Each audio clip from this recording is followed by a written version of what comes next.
प्यारे बच्चों, आज मैं उन सभी विद्यार्थियों के लिए यह वीडियो बनाने जा रहा हूं जिन्होंने इस साल 2020 में कक्षा 9वीं में प्रवेश लिया है। तो आइए प्रत्येक बिंदु को हम क्रम से समझते हैं।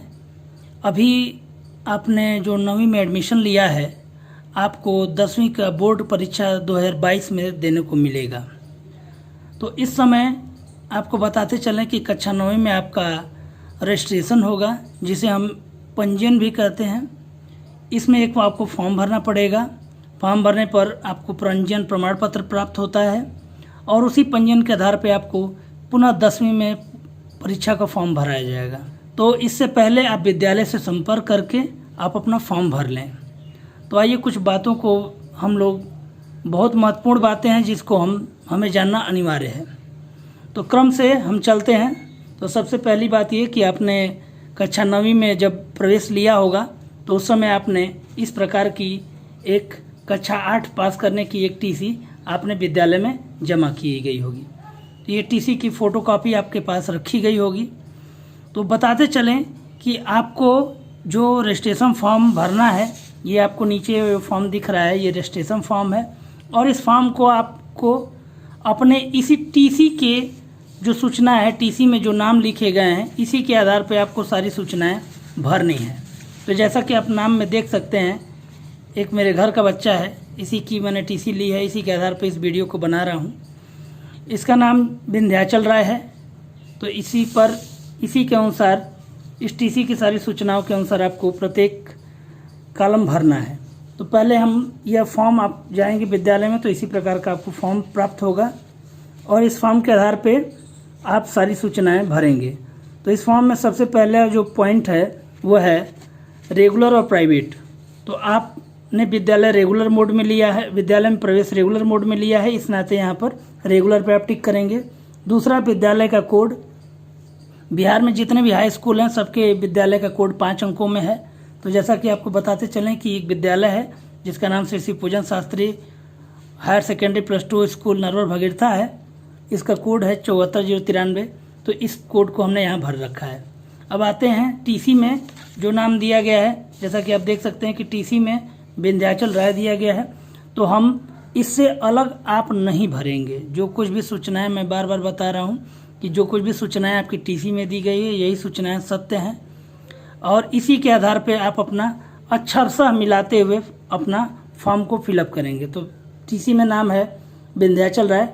आप को यदि स्पेलिंग में कोई दिक्कत होगी तो आप अपने घर में जो बड़े गार्जियन हैं उनसे आप संपर्क करके इसको आप सही भरवाएंगे। तो विंध्याचल राय आप देख सकते हैं कि इसमें कई बार होता है कि RAY होता है और RAI होता है।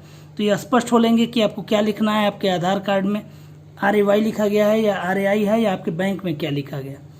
क्योंकि अभी जो कुछ भी आपको लाभ मिलेगा, छात्रवृत्ति है, पोशाक है, साइकिल का पैसा है, या आपको कोई भी रिकॉर्ड का देना होगा, तो आपको टीसी जो मैं आपको दिखा रहा था, टीसी, आधार और खाता तीनों एक प्रकार के होने चाहिए। यदि उनकी सूचनाओं में अंतर है तो आप अपने आधार को और खाता को दूसरा संशोधित करा सकते हैं।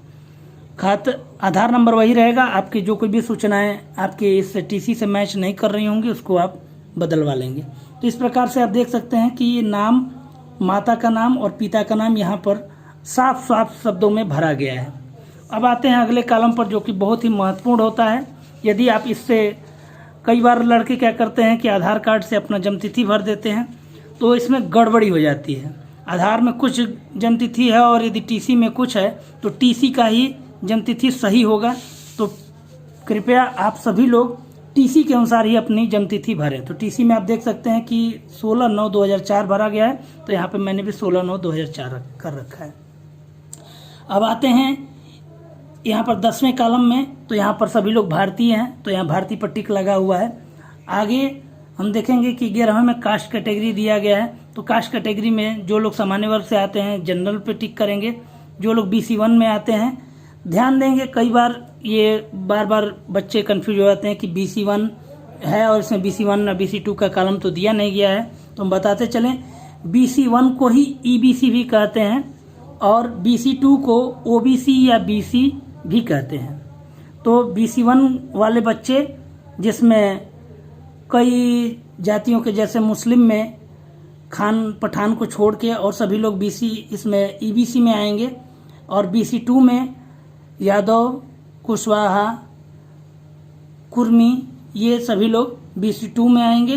तो आप लोग पता कर लेंगे, अपने अध्यापक से मिलेंगे तो आपको पता चल जाएगा कि कौन लोग बीसी 1 में आते हैं, कौन लोग बीसी 2 में आते हैं। हरिजन, पासवान ये एससी में आएंगे। लोहार, एसटी में अभी लोहार जो जाति को है वो शामिल किया गया है, और गौड़ को भी शामिल किया जाना है। तो आप लोग कंफर्म हो लेंगे अपने अध्यापक से कि ये कौन सी कैटेगरी आपको भरनी है। ये आते हैं 12वें नंबर। यदि शरीर से विकलांग है, दिव्यांग है, तो इसमें यस करेंगे, और किस कोटि में आपकी विकलांगता है। यदि आप स्वस्थ हैं, कोई आपको विकलांगता नहीं है, तो इसमें आप नो पर टिक कर देंगे। आगे सभी लोग अपना 13वां कॉलम है धर्म। तो धर्म में आप जिस धर्म को मानने वाले हैं, हिंदू, मुस्लिम, सिख, जैन, बौद्ध, क्रिश्चियन या अदर, तो आप इस पर आप टिक करेंगे। आगे आते हैं क्षेत्र। तो आपका जो क्षेत्र, जो निवास क्षेत्र है, आप किस क्षेत्र से संबंधित हैं, तो ग्रामीण क्षेत्रों से आप संबंधित होंगे तो ग्रामीण भरेंगे, अदरवाइज शहरों क्षेत्रों से होंगे तो आप। अगला कॉलम है 15 नंबर पर, ये मैरिटल स्टेटस मतलब होता है आप नंबर 1 पे है मैरिड और दूसरे नंबर पे है अनमैरिड। तो कक्षा 9वीं में पढ़ने वाले छात्र लगभग अनमैरिड ही होंगे, तो यहाँ अनमैरिड पे आप टिक करेंगे। मैरिड अनमैरिड का मतलब विवाहित और अविवाहित से है। अगला आते हैं मोबाइल नंबर। बहुत ही महत्वपूर्ण बिंदु, क्योंकि यह मोबाइल नंबर जो कुछ भी आप देते हैं, यह मोबाइल नंबर भविष्य में कोई भी विद्यालय को कोई कार्य पड़ता है तो आपको इस नंबर से आपको संपर्क करता है। तो आप लोग वही नंबर देंगे जो नंबर चालू रहता हो, और प्रयास यही करिए कि एक नंबर ऐसा जरूर आप घर में रखिए जो कि हमेशा चालू रहे, और बंद होने की स्थिति में उसको पुनः चालू करा लीजिए। तो ये मोबाइल नंबर का कॉलम है, ये बहुत ही कंपलसरी है, मोबाइल नंबर और ईमेल आईडी। अभी हम इस पर भी पुनः बात करेंगे। अगले बिंदु पर आते हैं 17 नंबर पे है आधार नंबर। तो आधार नंबर 12 अंकों का होता है, इसमें 12 खाने भी बने हुए हैं। आप सभी खाने इसके आपके आधार के अनुसार भरे जाने चाहिए। अब आते हैं ईमेल आईडी पे। बच्चों, ध्यान देने की बात यह है कि सीबीएसई बोर्ड में ईमेल आईडी इस साल कोरोना जो महामारी चल रही थी, तो इस बार जो कुछ भी रिजल्ट जारी किया गया उसको डिजी लॉकर में देने का प्रयास किया गया। बिहार बोर्ड भी इसके लिए प्रयासरत है। तो आप लोग ईमेल आईडी बहुत ही सावधानी और सजगता से भरेंगे। ईमेल आईडी वही भरेंगे जो आपके घर में बड़ा फ़ोन यदि कोई यूज कर रहा होगा तो उस में से ईमेल आईडी निकलवा लेंगे। और बहुत ही ध्यान देने वाली बात है कि ईमेल आईडी, यदि आप ईमेल आईडी और उसका पासवर्ड आपको कहीं डायरी पर जरूर नोट करके रखिए, क्योंकि बार बार ईमेल बनाना तो बहुत आसान होता है, लेकिन जो सूचना यदि आप इसमें भर दिए हैं, हो सकता है कि आगे आने वाले समय में आपको ईमेल पे ही आपके मार्कशीट और प्रवेश पत्र भी भेजे जाएं। तो इस नाते ईमेल आईडी आप वही ईमेल आईडी भरेंगे जो आपके घर में, जो मोबाइल में प्रयोग हो रहा हो। इसका बहुत ही उपयोग है ईमेल आईडी का। आगे आते हैं गांव पर। तो गांव में आपको 4 जो एड्रेस है, 19 नंबर पे एड्रेस, इसमें आपको 4 बातों का ध्यान देना चाहिए। गांव क्या है, विलेज, पोस्ट क्या है, इसके साथ थाना क्या है और जिला क्या है। तो इस प्रकार से ये डमी हमने यहाँ एड्रेस भर रखा है।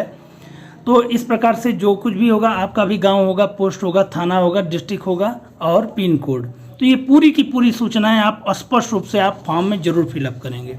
आते हैं बहुत महत्वपूर्ण बिंदु, ये अकाउंट नंबर पे ये ऑप्शनल है, आप चाहें तो दें चाहे तो न दें, लेकिन आप सभी लोग यदि कोई न कोई योजना जो सरकार की चल रही है इसका लाभ लेना चाहते हैं तो आपको यहाँ पर खाता नंबर देना अनिवार्य है। ध्यान देंगे यहाँ पर खाता संख्या कुछ बैंकों का कम होता है, कुछ बैंकों का खाता नंबर अधिक होता है।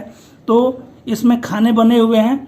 इस खाने में यदि आपका खाता यदि आप यहीं समाप्त हो जाता है, जैसे यहाँ 7 पे समाप्त हुआ है, तो लास्ट वाले खाने को आप ऐसे लाइन खींच के काट देंगे।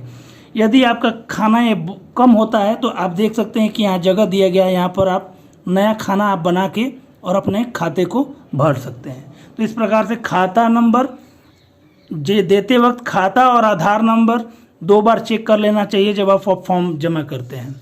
अब आते हैं 21 नंबर पे। आप सभी लोग के बैंक का जो खाता नंबर होता है उसके साथ ही आप अपने पासबुक पर खोजेंगे तो आपको वहाँ पर IFSC कोड भी दिखाई देगा। IFSC कोड बहुत साफ सुथरा शब्दों में यहाँ पर भरे जाने चाहिए। आते हैं 22 नंबर पे, नेम ऑफ द बैंक। आप चाहेंगे तो इस बैंक को यदि हिंदी में लिखें या अंग्रेजी, दोनों ही भाषा में, आप किसी भाषा में आप यहाँ पर लिख सकते हैं, क्योंकि स्पष्ट होना चाहिए। हो सकता है दक्षिण की स्पेलिंग लिखने में आपको दिक्कत हो, सूचनाएं यदि स्पष्ट नहीं हो तो आप हिंदी भाषा का भी आप इसमें प्रयोग कर सकते हैं। लेकिन ऊपर के जो लिखे गए नाम, पिता का नाम, माता का नाम, इसमें हिंदी और अंग्रेजी दोनों में दिया गया है, तो इस नाते इसको आप अच्छे से भरेंगे। यहाँ आते हैं 2 आइडेंटिफिकेशन मार्क, इसके बिना आपको फॉर्म नहीं भरा जाएगा। तो इसमें यदि आपको लग रहा हो कि हमको दाहिने आँख पर कैसे, दाहिने आँख के पास कटे का निशान हम कैसे इसको हम अंग्रेजी में लिखें, तो यदि आपको नहीं समझ में आता है तो आप इसको हिंदी में ही आप लिख देंगे। जो फॉर्म भरने वाला है उसको अंग्रेजी में वो उसको ट्रांसलेट कर लेगा। दूसरा पॉइंट है, जैसे यदि हम बताते चलें कि दाहिने आँख के पास कटे का निशान, तो आप लिखेंगे cut marks near right I. और जो अगला पॉइंट है, सेकेंड पॉइंट, जो गले पर तिल है, तो मोल ऑन नेक लिखना चाहिए। नहीं यदि आपको अंग्रेजी आती है तो उसमें कोई घबराने की ज़रूरत नहीं है, यहाँ पर आप सीधे सीधे हिंदी में ही आप इसको लिख दीजिए। सूचनाएं बहुत ही साफ और स्पष्ट भरी जानी चाहिए, क्योंकि यदि रजिस्ट्रेशन फॉर्म आपका गंदा होगा, गलत होगा, तो इससे आपका रजिस्ट्रेशन जो मिलेगा वो गलत होगा और उसके आधार पर आपका फॉर्म में भी काफ़ी गलतियाँ हो सकती हैं। इस नाते बहुत ही स्पष्ट रहिए। आते हैं 24 नंबर पे, जिसमें आपको विषय की जानकारी देनी है कि कौन कौन से आप विषय लेंगे। तो इसमें विषय में आप ध्यान देंगे, यहाँ पर दिया हुआ है नंबर 1 पे MIL और नंबर 2 पर SIL। तो MIL में आपको दोनों ही भाषा के लिए, भाषा का चयन करने के लिए ऑप्शन है। तो इसमें MIL जो है, इसमें आप पहले पर MIL में आप हिंदी, उर्दू, बांग्ला और मैथिली, ये 4 MIL में ऑप्शन दिया हुआ है। तो 4 में से कोई एक जरूर चयन करेंगे।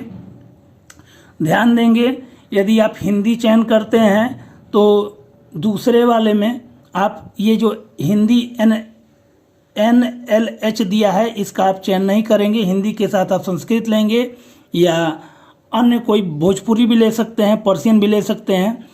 उर्दू लेंगे आप यहाँ पर, यदि प्रथम MIL में आप उर्दू लेंगे तो द्वितीय भाषा में आपको यहाँ पर हिंदी लेना अनिवार्य होगा या अरबिक लेना अनिवार्य होगा।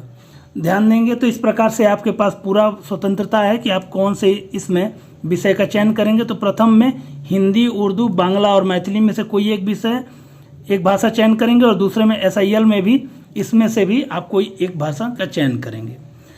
अगला जो तीसरा पॉइंट आप इसमें देख सकते हैं, कंपलसरी। कंपलसरी माने यह अनिवार्य पेपर है जो कि सबको देना होता है। भाषा में आप स्वतंत्र हैं कि आप कोई भी चयन कर सकते हैं, लेकिन इसमें कंपलसरी अनिवार्य पेपर में आपको सबको फॉर्म में भरना होता है। तो हो सकता है आपको फॉर्म में ऐसे टिक लगा हुआ ऑलरेडी मिले, तो टिक लगा हुआ तो ठीक है, अन्यथा इसमें आप मैथ पर, साइंस पर, सोशल साइंस पर, इंग्लिश पर आप टिक करेंगे। आते हैं इसके बाद अगला जो है ऑप्शन में, यदि कोई बच्चा यदि वो आँख से ब्लाइंड है, इम्पेयर्ड है, तो उसको यहाँ पर मैथ की जगह पर होम साइंस देने की छूट मिलती है, या और साइंस की जगह पे म्यूजिक देने की छूट मिलती है, जो कि जिसका जिक्र आप यहाँ पर यदि उस कैटेगरी में कोई आता है तो 12 नंबर की कैटेगरी में आप उसका जिक्र करेंगे। अगला आते हैं ऑप्शनल पेपर पर।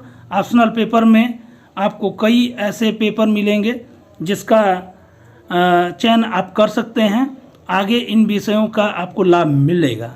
तो इसमें एडवांस मैथमेटिक्स है, अरेबिक है, कॉमर्स है, डांस है, economics, fine arts, home science, Maithili, music, Persian, Sanskrit. तो इसमें आप जो ऑप्शनल में ये ध्यान देंगे कि जो यदि यहाँ पर कोई संस्कृत लिया हुआ है, ऊपर यदि संस्कृत लिया हुआ है तो आपका ये चयन नहीं हो पाएगा। यदि यहाँ आप संस्कृत लिए तो यहाँ पर आपको संस्कृत छोड़ के अन्य कोई और विषयों को लेना पड़ेगा। तो इस प्रकार से एडवांस मैथमेटिक्स बहुत बच्चे लेते हैं। जो होम साइंस से जो बच्चे हैं, यदि आगे होम साइंस पढ़ना चाहती हैं आर्ट्स लेके अच्छा कुछ, तो उसमें आप होम साइंस लेते हैं। म्यूजिक, हर विद्यालय में धीरे धीरे अब म्यूजिक अध्यापकों की भी नियुक्ति हो रही है, तो यहाँ पे म्यूजिक एक विषय के रूप में है, बहुत अच्छे मार्क्स आते हैं। यदि आप म्यूजिक में के क्षेत्र में आगे कुछ करना चाहते हैं तो आप यहाँ पर चयन म्यूजिक का कर सकते हैं। और जो दस्तखत करते हैं, कई बार क्या होता है कि खाना बहुत छोटा दिया गया है और आपका दस्तखत जो होता है वो बहुत बड़ा हो जाता है, तो यह गलती आप कतई नहीं करेंगे, क्योंकि ये जो दस्तखत है यही आपके दस्तखत और फोटो ये आपको पंजीयन प्रमाण पत्र में आपको छप के आएगा। तो इस नाते यहाँ पर बहुत ही साफ सुथरा अक्षरों में और प्रयास करेंगे यदि काले पेन से कर सकें तो ये दस्तखत काले पेन से करेंगे, अन्यथा नीले पेन से भी करेंगे। तो यह ध्यान रहे कि इस दस्तखत के चारों तरफ, चूंकि इसको कंप्यूटर द्वारा स्कैन किया जाता है, तो यह इसके चारों तरफ आपको जगह होना चाहिए। आप देख सकते हैं कि खाने के बीच में कितने अच्छे से इसको दस्तखत को किया गया। इसी प्रकार से आप अंग्रेजी में भी जो दस्तखत करेंगे, छोटे छोटे अक्षरों में और बहुत ही साफ अक्षरों में इसको दस्तखत करेंगे। तो आशा करते हैं कि आपको इस पंजीयन को फॉर्म भरने की पूरी प्रक्रिया आपको मालूम हो गई होगी। और यहाँ पर एक और बात छूट गई, यहाँ पर आप कलर फोटोग्राफ, वही कलर फोटोग्राफ लगाएंगे जिसका बैकग्राउंड एकदम एक कलर का होगा, चाहे नीला हो, हरा हो, लाल हो, इस प्रकार से कोई एक कलर का बैकग्राउंड वाला। और फोटो आपका इस प्रकार का होना चाहिए जिसमें आपके दोनों कान दिखाई पड़े, मतलब ये कि निगाह आपके सामने होनी चाहिए। बहुत से आजकल बच्चे फैशन में ऐसे तिरछा करके वो फ़ोटो लगाते हैं, तो वो फ़ोटो अमान्य कर दिया जा सकता है बोर्ड के द्वारा। तो फ़ोटो आप साफ़ सुथरा और सुंदर लगाएंगे, क्योंकि यही फ़ोटो आपके फिर मार्कशीट पे भी आएगा। तो इस प्रकार से, और कम से कम इधर 6 महीने के अंदर का फ़ोटो आप लगाएंगे, ताकि इससे आपको भविष्य में कोई परेशानी ना हो।